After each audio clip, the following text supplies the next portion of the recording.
West Virginia, the new state, a rugged, beautiful land, but war-wasted by the occupying armies. Vivid descriptions abound in the journal of David Hunter Strother. Using the pen name of Port Crayon, Strother was famous in pre-Civil War America from his illustrated travel stories. Strother, though from Martinsburg, Virginia, fights in the Northern Army. He's assigned to the staff of General Benjamin Kelly, Averell's division commander. Strother chronicles his impressions while making his way toward Kelly's headquarters at Kaiser, then known as New Creek. August 8th, Saturday. At Wheeling, stopped at the McClure House, and a more dirty and forlorn establishment would be difficult to imagine. Governor Borman boarded at the place and was pointed out at a neighboring table. I introduced myself, and he promptly invited me to his room. Here we had a long and animated talk, interrupted twice by office seekers. The impression received of the governor's personal character is very pleasing.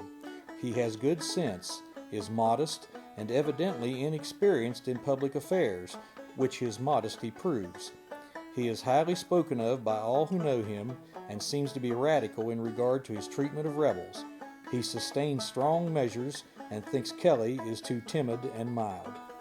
When the state makers at Wheeling decided to form an independent state and asked for permission to do so from that phony government, the restored loyal government of Virginia, one of the key problems the state makers had was what's going to be the size of the new state they're proposing.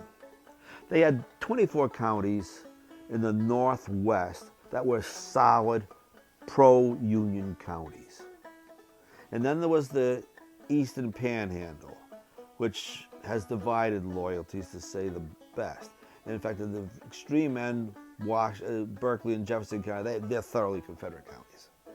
But they have the B&O Railroad running through them, so they've got to be part of the state. That funny little Eastern Panhandle of West Virginia, that's there because of the railroad. They wanted that railroad to run through West Virginia. So that's it. Now, where's the south and the southeastern boundary going to be?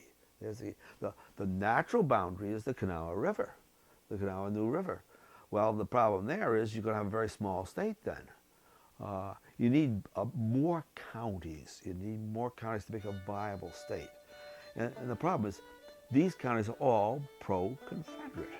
During the elections in May of '61, these counties had all ratified the secession ordinance. They had all joined the Confederacy from their point of view. Their males, the husbands and the sons and the brothers are all fighting with the Confederacy. Very few of them fighting with the Yankee. Mercer County, 977 votes in favor of secession, 52 votes opposed to secession. Mercer County, thoroughly Confederate in temperament and in persuasion. And that's true of most of the tier of counties along the south and eastern border of what today is West Virginia. Started for New Creek by 6:30. Found General Kelly's quarters in a railroad shanty. He received me pleasantly. From incidental accounts of the undisciplined condition of the regiment, and from the dirt, loudishness, and confusion I see around me, I am almost inclined to resign without looking further. I was not sure I could find a place to sleep at New Creek. Dirt and dilapidation on all sides. In the wooden depot buildings are army stores, officers' quarters, and offices.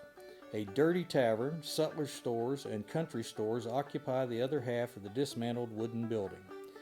Dead horses and soldiers' shallow graves perfume the air. Dirty camps and dirtier camping grounds occupy the flat country adjacent. The platforms swarm with dirty soldiers of all arms, Negroes, loafers, convalescents, teamsters, and camp followers crowding about the trains as they arrive and depart, smoking, swearing, and hastening to and fro. Country girls of uncouth deportment and gay-colored dresses thread the crowd to visit the stores or to take leave of friends going on trains. The soft verdure of meadows and mountains, the romantic cliffs, the crystal river, and winding creek are all too lovely and a precious setting for this dirty and confused picture. David Hunter Strother. Let's assume you're going to win the war. You're going to win the war, and if you have all these counties that are opposed to the Union, all these pro-Confederate counties, how many of those can you control in the post-war world? You got to be realistic. The Republicans, the Lincoln Republicans, are controlling the 24 counties in the Northwest, above the Kanawha Valley, east of the Allegheny Mountains. The southern counties are clearly going to be Democratic in political persuasion, not Republican. They're pro-Confederate counties. They're going to be Democratic counties, not Republican counties. How many of those can you absorb and still have Republicans control the state after a victorious war? That's the issue.